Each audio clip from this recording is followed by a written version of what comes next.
ستي قالت لي زي البقدونس محشور في كل اكل. المثل ده بيتكلم عن الناس الحشريه اللي داخلين في كل حاجه في حياتنا، كل حاجه وهم حاشرين نفسهم فيها. اكلت ايه؟ لبست ايه؟ اتكلمت مع مين؟ عملت ايه؟ بتقبضي كام؟ ما اتجوزتيش ليه؟ بتلبسي ليه فساتين؟ ما بتلبسيش ليه بنطلونات؟ طب بتلبسي ليه بنطلونات؟ ما بتلبسيش ليه فساتين؟ وهكذا.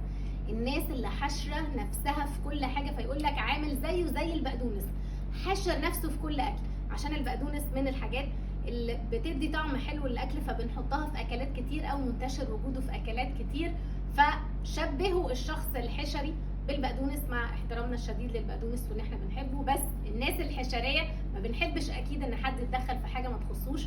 محدش ليه انه يتدخل في مين بيقبض كام، ولا مين اتجوزت ولا لسه، ولا الراجل ده اختار الست دي عشان يتجوزها ليه، ولا مين بيلبس ايه، ولا كل الحاجات اللي الناس بتتدخل فيها وبتحشر نفسها فيها احنا ما بنحبهاش ابدا ابدا ابدا، لانهم بيبقوا عاملين زي البقدونس اللي حاشر نفسه في كل اكل.